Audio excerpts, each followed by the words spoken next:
Hello दोस्तों, good morning. स्वागत है एक बार फिर से आप सभी का सोलर रिक्वेस्ट में। साथियों, आज है 2 जून यानी कि 2 जून।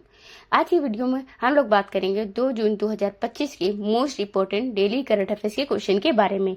बहुत सारे इंपॉर्टेंट क्वेश्चन लेकर के हम आए हैं आज, जैसे कि आज की वीडियो में, तो एंड तक आपको जरूर देखना है। काफी अच्छे अच्छे क्वेश्चन होंगे यहाँ पर। क्वेश्चन डायरेक्टली आपके एग्जाम में देखने को मिल सकते हैं जैसा कि। तो चलिए शुरुआत करते हैं। जैसा कि हमारा सबसे पहला क्वेश्चन है। पहला क्वेश्चन हमारा जैसे, हाल ही में विश्व तंबाकू दिवस कब मनाया गया है? विश्व तंबाकू निषेध दिवस की बात हो रही है। तो ये वर्ल्ड नो टोबैको डे, तो ये साथियों मनाया जाता है जैसे कि हर साल 31 मई को मनाया जाता है। 31 मई को प्रत्येक वर्ष इस महीने के आखिरी दिन मनाया जाता है, मई के महीने के 31 मई को वर्ल्ड नो टोबैको डे। उद्देश्य है इसका तंबाकू के प्रति अवेयरनेस फैलाना कि इसका उपयोग लोग ना के बराबर करें, क्योंकि तंबाकू में जैसा कि कैंसर होता है, तो तंबाकू एक मादक पदार्थ है, इसमें निकोटीन पाया जाता है। ध्यान रहे, तंबाकू में निकोटीन पाया जाता है। यह इसी कलर में जैसे कि हो गया, जैसे कि आप समझो दूसरा कलर ले लेते हैं।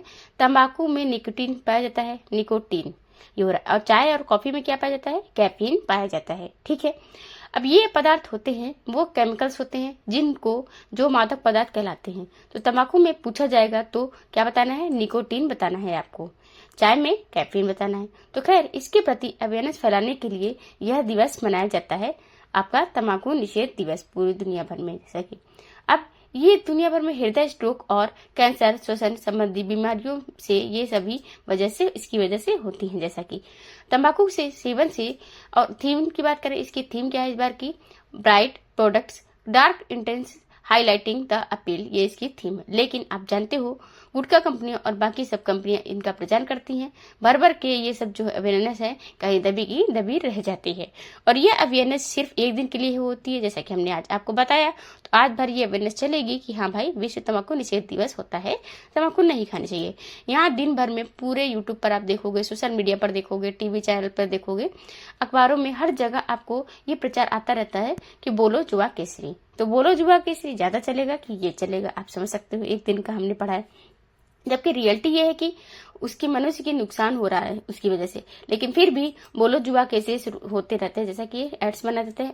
शुरुआत हुई थी कब से इसकी? 1988 में हुई थी। 88 में डब्ल्यूएचओ के द्वारा जैसा कि सेलिब्रेट किया जाता है। अब होता कब है ये? 31 मई की बात हो रही है। 31 मई को ये आयोजित किया, 31 मई को जैसा कि निषेध दिवस मनाया जाता है। अगला क्वेश्चन है, 2025 में डीआरडीओ प्रमुख समीर कामत का कार्यकाल कितने वर्ष के लिए बढ़ाया गया है? तो ये जैसा कि कार्यकाल की बात हो रही है, समीर कामत का जो कि कार्यकाल बढ़ाया, डीआरडीओ के अध्यक्ष हैं ये, इनका कार्यकाल 1 साल के लिए बढ़ा दिया गया है।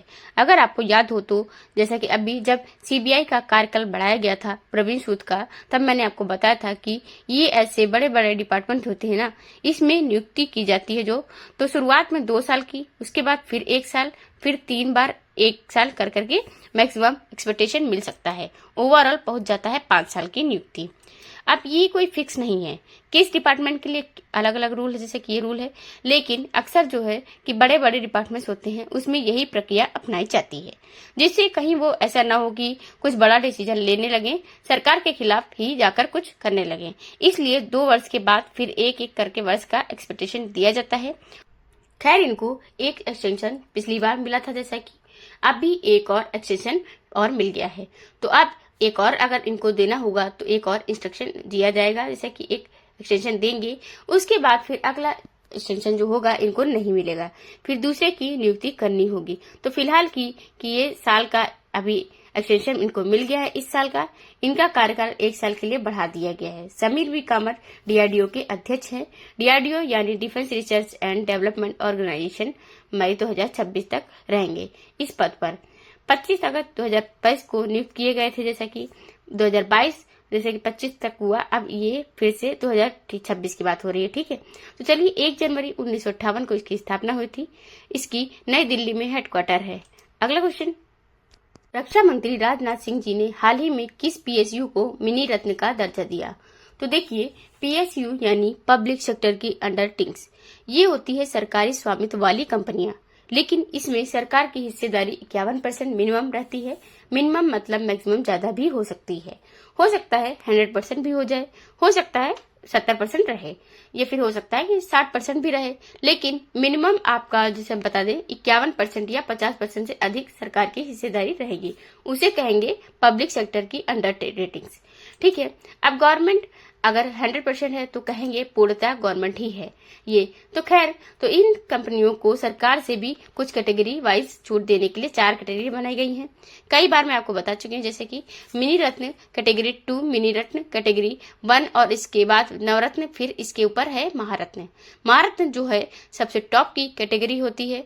इसमें उसकी रेवेन्यू जो उसका प्रॉफिट है उसका कितना टर्नओवर है इसके हिसाब से इनको कैटेगराइज किया जाता है और उनको सरकार जो है सरकार द्वारा छूट दी जाती है।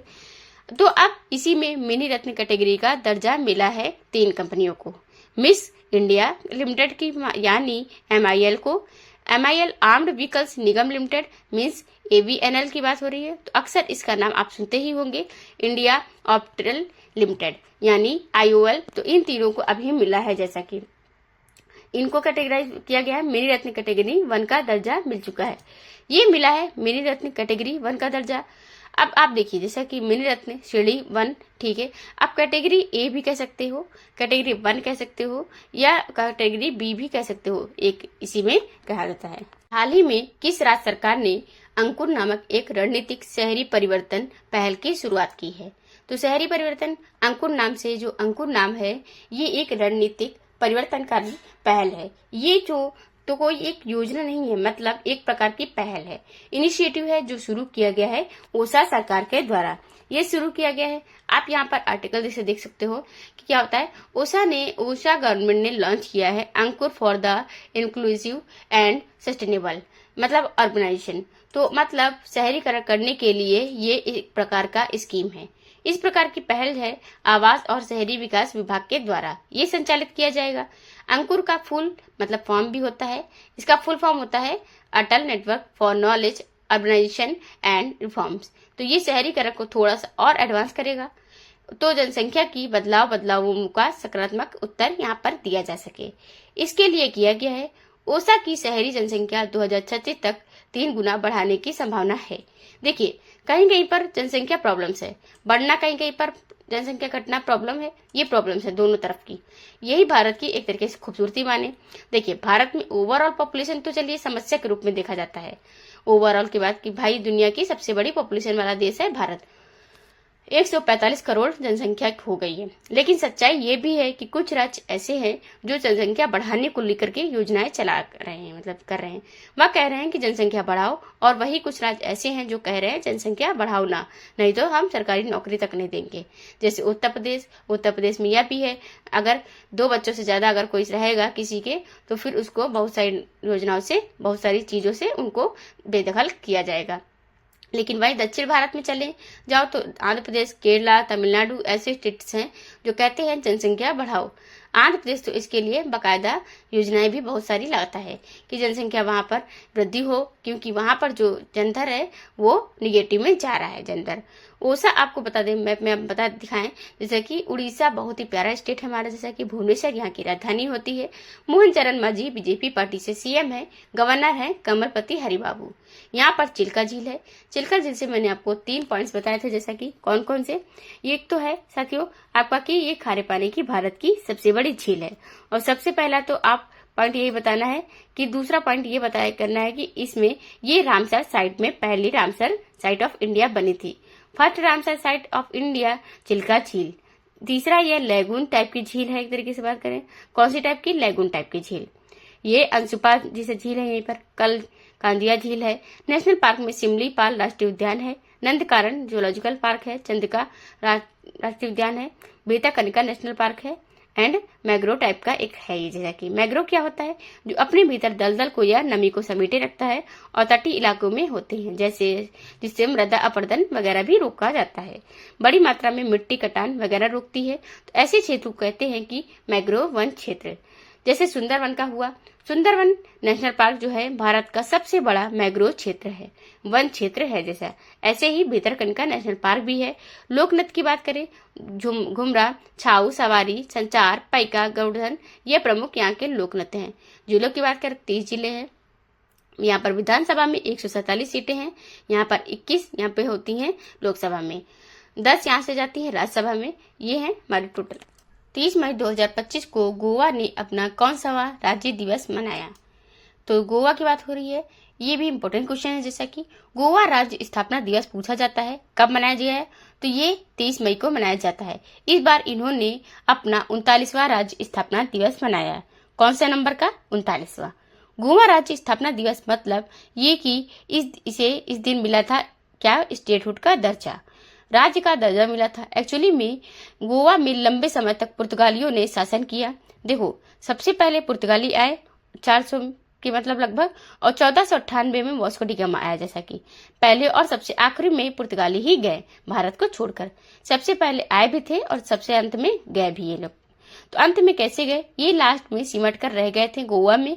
और गोवा में आज भी देखो ना, तो वहां पर आपको जगह जगह क्रिस्टियानो रोनाल्डो की आपकी मूर्तियां वगैरह, स्टैचू वगैरह देखने को मिल जाएंगे।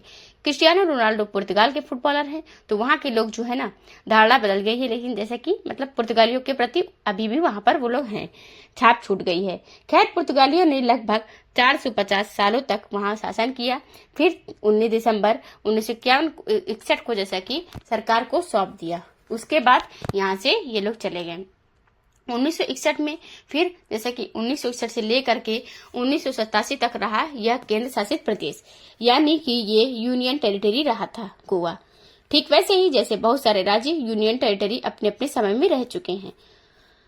नेपाल रहा है, ये रहा है, ठीक है। पूर्वोत्तर में कई राज्य रहे हुए हैं, जैसे कि सब शुरुआत में रहते हैं काफी समय तक। जब सरकार देखती है कि यहाँ पर अब सब ठीक है व्यवस्था, तो अब वहाँ पर स्टेटस का दर्जा दे दिया जाता है।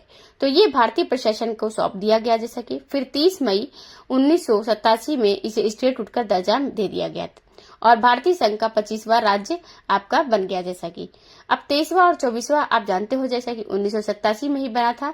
23वां बना था मिजोरम, 24वां बना था कौन सा? अरुणाचल प्रदेश। इसके बाद 25वां बना, जैसे कि 26वां बना छत्तीसगढ़, 27वां बना आपका उत्तराखंड, 28वां बना आपका झारखंड और 29वां बना था तेलंगाना। इसके बाद फिर से अलग हुआ जम्मू कश्मीर, 2 भागों में टूटा। उसके बाद फिर ये जो बना है यूनियन टेरिटरी, दोनों बन गए। तो 28 राज्य अभी वर्तमान में है। पणजी इसकी राजधानी होती है। कोंकणी इसकी ऑफिशियल लैंग्वेज है। जैसा कि अगर आप गोवा के बारे में देखोगे तो गोवा भारत का सबसे छोटा राज्य है क्षेत्रफल की दृष्टि से। आप देखो, हम आपको बता दें। और राजस्थान फिर इसके बाद में मध्य प्रदेश, महाराष्ट्र, फिर उत्तर प्रदेश। लेकिन सबसे छोटे राज्य में बात करें तो बताइएगा आपको गोवा है। गोवा की 2 जिले हैं टोटल, इसमें केवल 2 ही जिले हैं यहाँ पर। याद रखना है आपको, नॉर्थ गोवा, साउथ गोवा। 40 विधानसभा में सीटें हैं, 2 ही लोकसभा में सीटें हैं, 1 राज्यसभा में सीट जाती है यहाँ पर। द डेलो दिवाली नाच घोड़े मोदनी बहुत पूछा जाता है। ये यहाँ का जो लोक नृत्य है। जैसे हंसी नेशनल पार्क है यहाँ पर हिस्सा पड़ता है। बेंगलुरु में भी पड़ता है। जैसा कि भगवान महावीर वन्यजीव अभ्यारण्य है यहीं पर। इसकी बात करें एंड अगर ठीक इसमें बात करें, इसके अलावा मायाम झील है, बेबलिंग झील है, अम्बोल स्वीट वाटर लेक भी है यहीं पर। ये बात करें। अगला क्वेश्चन हमारा, किस राज्य केंद्र शासित प्रदेश के अनुसार 15 सालों तक वर्षों तक निवास करने वाले नागरिक को वहां का मूल निवासी माना जाएगा? अभी हाल में जैसा की बात हो रही है, ये लद्दाख ने घोषणा की है कि भाई लद्दाख में अगर 15 वर्ष तक कोई निवास कर रहा है या कर लिया है तो उसे वहां का मूल निवासी मान लिया जाएगा। अब ये अन्य राज्यों में नहीं है। कारण ये है कि लद्दाख भाई इतना टफ एरिया भी होता है कि वहां पर इतने -डिग्री टेम्परेचर में अगर आप रह रहे हो, 15 साल गुजार चुके हो, मतलब आपको वहां की नागरिकता दे दी जानी चाहिए, मतलब मूल निवासी मान लेना चाहिए। तो यह किया गया है यहाँ पर। तो गवर्नमेंट ने यह किया है कि 15 साल से अगर कोई वहां जैसे कि स्टे रहता है लगातार 15 साल तक, तो लद्दाख जो है डोमिसाइल जैसे टैग उसे मिल जाएगा कि वहां की नागरिकता मिल जाएगी।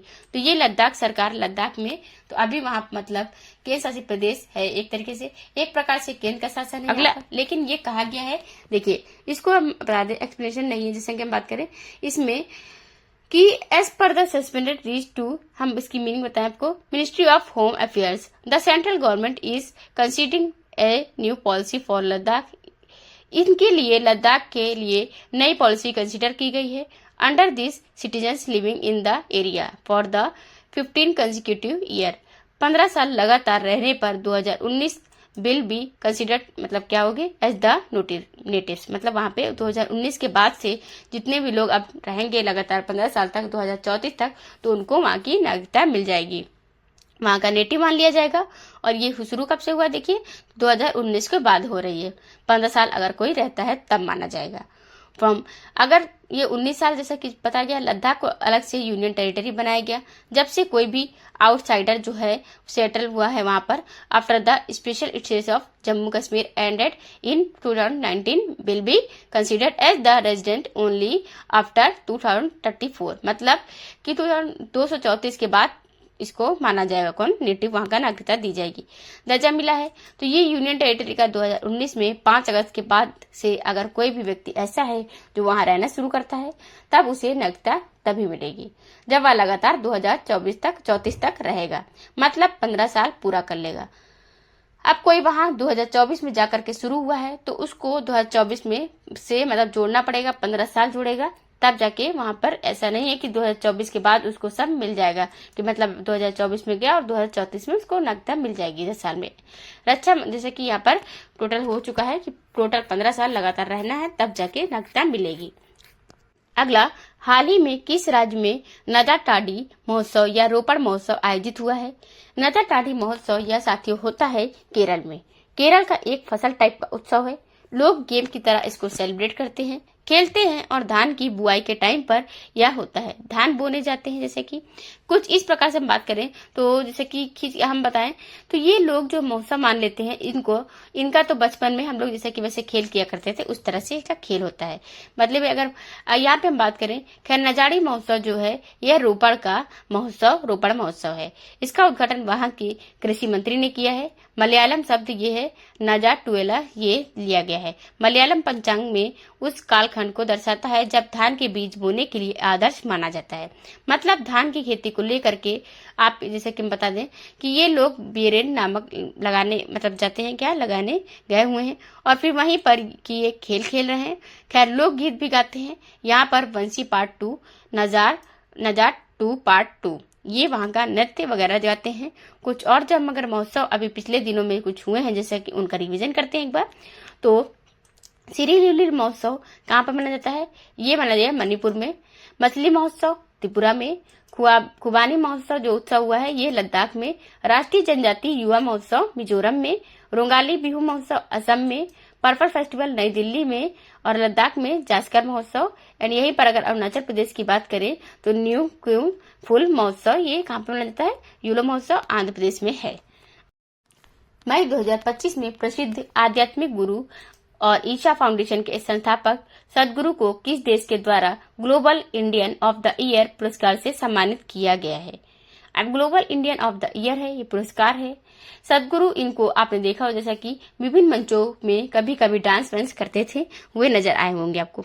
ईशा फाउंडेशन के ये कावेरी कालिंग की बात करें और बहुत से सारे इनिशिएटिव ये चलाते हैं जैसा कि काफी अच्छे हैं। तो कनाडा ने अभी इनको सम्मानित किया है। कनाडा ने global Indian of the year का अवार्ड इनको दिया हुआ है। ये है सदगुरु, ठीक है। अब चलिए तो ये बताते हैं कनाडा इंडिया फाउंडेशन के द्वारा इनको सम्मानित किया गया है global Indian of the year के अवार्ड से। तो इनको मिला है कनाडाइन डॉलर का 15,000 कनाडाइन डॉलर, मतलब 500 कनाडाई डॉलर की बात करें मिला हुआ है। कावेरी कालिंग के लिए इनको मिला हुआ है। कावेरी कालिंग की बात करें, ये बहुत बड़ा इनिशिएटिव था इनका। जो कावेरी नदी लगातार सूखती जा रही है उसके आसपास पौधे नहीं लग रहे हैं, पेड़ नहीं लग रहे हैं, उनको सुरक्षित करने के लिए ये इन्होंने शुरू किया था। बहुत बड़ा इनिशिएटिव था जैसा कि। तो चलिए तो अभी जैसे कि हम बताएं ये चल रहा है ये अभी तक की, तो ये उसी में दी जाने वाली एक राशि थी। मानव चेतना पर्यावरण संरक्षण के प्रति काफी जागरूकता फैलाते हैं। अगर आप किसी भी एग्जाम की तैयारी कर रहे हो तो पर्यावरण से क्वेश्चन एक दो तो पूछे ही जाते हैं। और मोस्ट प्रोबेबली कि आपसे जैसे कि पूछा जा सकता है कि कावेरी कालिंग इनिशिएटिव जो है किसके द्वारा शुरू किया गया था, तो किस फाउंडेशन के द्वारा, तो आपको बताना है ईशा फाउंडेशन के द्वारा। कनाडा की राजधानी है ओटावा होती है। मुद्रा यहाँ होती है कनाडियन डॉलर। प्रधानमंत्री यहाँ पर अभी जैसे कि नए बने हुए हैं, इनका नाम याद रखना है मार्क कार्नी, यहाँ के नए प्रधानमंत्री अभी बने हैं। अभी चुनाव हुआ था कनाडा, आप देखोगे ये इसके जैसे कि हमारा जो अमेरिका अपना अमेरिका पड़ता है, जैसे कि हम अमेरिका है किसका ये है नॉर्थ अमेरिका का। तो सबसे ऊपर पड़ता है, पहला देश जो पड़ेगा वो पड़ता है कनाडा, उसके नीचे ही यूनाइटेड स्टेट्स ऑफ अमेरिका है और उसके जस्ट ऊपर है आपको कनाडा दिख जाता है। कनाडा की खास बात है कि कनाडा जो है दुनिया का तटीय सीमा रेखा वाला सबसे बड़ा देश है। सबसे ज्यादा तटीय सीमा इसी की है। क्योंकि आप देखोगे यहाँ पर बहुत सारे छोटे छोटे द्वीप है। अब इनको सब बॉर्डर ऐड करोगे तो कितना बड़ा बॉर्डर हो जाएगा इसका, इस वजह से। तो सबसे बड़ा दुनिया का तटीय सीमा वाला जो रेखा वाला कनाडा का ही है, जैसे कि हम बात करें। अगला, एलन मस्क ने ट्रंप मंत्रालय से इस्तीफा दे दिया है। वह निम्न में से कौन सा विभाग देख रहे थे? बहुत इंपॉर्टेंट एलेक्स, जैसे कि एलन मस्क वहीं दे दिए गए हैं, इस्तीफा दिया है इन्होंने। किसने? एलन मस्क ने दिया है जैसे कि डोजे डिपार्टमेंट, यानी कि डिपार्टमेंट ऑफ गवर्नमेंट एफिशिएंसी, ये वाला डिपार्टमेंट जो है ऑफ गवर्नमेंट एफिशिएंसी, तो ये डोजे डिपार्टमेंट देख रहे थे और ये दिए हैं इस्तीफा। अब देखो क्या होता है ना, कि जैसे कि ट्रंप है, बहुत चालाक इंसान है, सभी को पता है। इनको ये जितवाए, खूब बढ़िया सोशल मीडिया में कैंपेनिंग किए, सब कुछ किए, पूरा एकदम माहौल बनाकर रख दिए थे जो बाइडेन के खिलाफ, बूढ़ा चाचा की बात करें, एक्सपोज करने और उसमें बात करें, फिर ये जितवाए। उनको सोचे कि भाई सरकार की आगे बढ़ेगी तो और आगे हम भी चाहेंगे अपने तरीके से करेंगे अपना काम, ठीक है। लेकिन महीनों तक ऐसे ही चलता रहा इनके फेवर में सब कुछ। डोनाल्ड ट्रंप की बात करें तो डोनाल्ड ट्रंप है, इन्होंने शुरुआत की है। डोनाल्ड ट्रंप है, करते रहे, जैसे जैसे यह कहे वैसा वैसा वो करते रहे। फिर डोनाल्ड ट्रंप असली रंग दिखाना शुरू किए। कई बड़े बड़े प्रोजेक्ट इनके हाथ से निकल रहे, करके दूसरों के हाथों में जा रहे हैं। मतलब आप ओपन एआई के समय जैसे अल्टमा, इनके हाथ में एक दो बड़े बड़े प्रोजेक्ट चले गए। बहुत सारी इनकी बातें नहीं इनको समझ में आ रहा है कि मतलब इनकी कहीं सुनी जा रही है। जैसे कि डोजे डिपार्टमेंट देखो, ये तो मैं बता दूं आपको, बताया जा रहा है। अंदर की बात बता दे, जैसे कि अगर आप बाहर दिखने वाली बात क्या है उसको भी देख लेते हैं। जो आप लोग सुने होंगे, बाहर दिखाने वाली बात यह है कि डोजी डिपार्टमेंट जो है डिपार्टमेंट ऑफ गवर्नमेंट डेफिशिएंसी, इसका काम ये था कि सरकार के जो अनर्गल खर्चे हैं उनको कम करना। तो अनर्गल खर्चे को कम करने के लिए इनके जिम्मेदारी तो ये दी गई थी, लेकिन उधर ट्रंप बहुत सारे फ्रीज, मतलब जैसे कि बीज भी बांटना शुरू कर रहे हैं। अभी बजट लाए हैं तो बहुत सारे फ्री बीज को जो घोषणा कर दिए हैं। बहुत सारे इनकम टैक्स में भी कटौती वगैरह कर दिए हैं। तो इस वजह से फिर इनका ये कहना है कि भाई हमारे डिपार्टमेंट यह बनाए ही क्यों हो, क्योंकि जब खुद ही तुम टैक्स वगैरह जो है कम करके खुद ही सरकार का लोड बढ़ा दे रहे हो, तो मतलब इसमें क्या है कि जब सरकारी खर्च बढ़ा दे रहे हो तो फिर ये डिपार्टमेंट बनाने का मतलब क्या है? फिर हमें ये जिम्मेदारी मत दो। हमें तो आप कह रहे थे कि भाई 1 साल के अंदर अंदर $2 ट्रिलियन की कटौती करेंगे और ये जो फालतू के जो खर्चे होते हैं उनको कमी करेंगे। लेकिन कैसे करेंगे जब आप खुद ही बजट में उतना कर दोगे? तो ये ऑफिशियल है। तो खैर अब इन्होंने कह दिया है यह कि भाई अब हम ये जो पद है नहीं संभालेंगे, अब अपना पद आप ही संभालो। इनके लिए एक स्पेशल तौर से पद बनाया गया था। जैसा कि फिर अगला क्वेश्चन हमारा, 2025 में निम्न में से किस न्यायाधीश को सुप्रीम कोर्ट के न्यायाधीश नियुक्त किया गया है? अब सुप्रीम कोर्ट का न्यायाधीश नियुक्त किया गया है, किस न्यायाधीश को? तो ये नियुक्त किए गए हैं, जैसा कि हम बता दें आपको, ये सुप्रीम कोर्ट है। अब ये ना 3 नए सदस्य न्यायाधीशों की नियुक्ति हुई है। अब आप कहोगे 3 नए न्यायाधीश? हाँ बिल्कुल। सुप्रीम कोर्ट में एक्चुअली में टोटल क्षमता होती है 34 न्यायाधीशों की। जरूर बहुत अच्छा सुन रहे, जैसे कि आप 34 न्यायाधीश होते हैं, जिसमें 33 होते हैं सामान्य न्यायाधीश, 1 होते हैं चीफ जस्टिस ऑफ इंडिया। अब मुख्य न्यायाधीश तो 33+1 यानी कि 34 की टोटल स्ट्रेंथ होती है। पूछा जाता है ये क्वेश्चन की अधिकतम क्षमता कितनी हो सकती है सुप्रीम कोर्ट में न्यायाधीश की? तो अधिकतम क्षमता 34 होती है, जिसमें 1 होते हैं मुख्य न्यायाधीश शामिल होते हैं और ठीक, और 33+1 होते हैं। तो अभी उसमें जैसे कि हम आप बता दें आपको, आप जानते हो कि एक लिमिट होती है, एज लिमिट भी होती है इसमें, और ट्रांसफर होते रहते हैं, मतलब रिटायर भी होते रहते हैं। एज लिमिट के हिसाब से बताएं तो ये 65 या 66 वर्ष तक ही होते हैं, हो जाते हैं, रिटायर हो जाते हैं। तो यहाँ पर 3 की अभी नई नियुक्ति की गई है, जिसकी वजह से स्ट्रेंथ फिर से 34 पूरी फुलफिल हो गई है। कौन कौन है? जस्टिस NV अंजारिया, जस्टिस विजय बिश्नोई, जस्टिस LS चंदूकर। तो इन तीनों को यहाँ पर शामिल किया गया है। उपरोक्त सभी जैसे किसमें होंगे? अब हाईकोर्ट से आए हैं, जैसे कि हाईकोर्ट से ही प्रमोट होकर के ये सुप्रीम कोर्ट आते हैं। तो यहाँ पर आए हुए हैं, तीनों को शपथ दिलाई गई है। इनको शपथ कौन दिलाता है? Chief justice of India. ये बात आपको ध्यान रखना है, यह बात ध्यान रखने वाली है क्योंकि चीफ जस्टिस ऑफ इंडिया को प्रेसिडेंट दिलाते हैं शपथ और जो जजेस होते हैं उनको चीफ जस्टिस ऑफ इंडिया दिलाते हैं शपथ।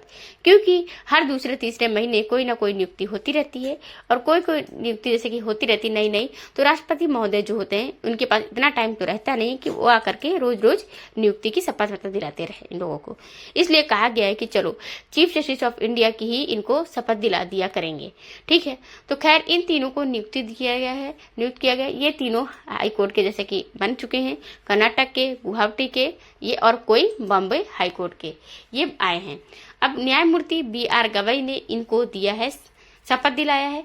अच्छा, ये खुद 52वें नंबर के चीफ जस्टिस बने हैं, मई में ही अभी बने थे 52वें नंबर के।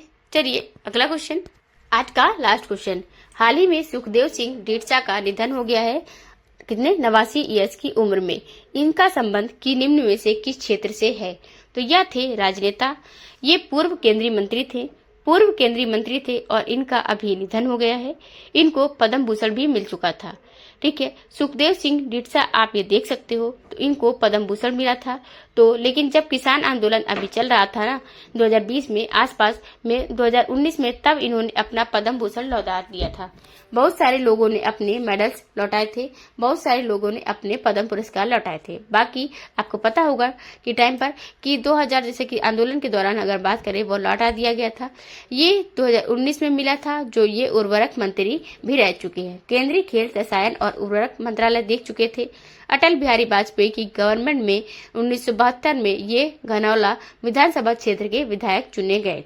छात्र नेता से शुरू हुआ इनका, फिर गांव से सरपंच बने, फिर विधायक बने और फिर मंत्री तक गए। तो इनका अभी निधन हो गया है।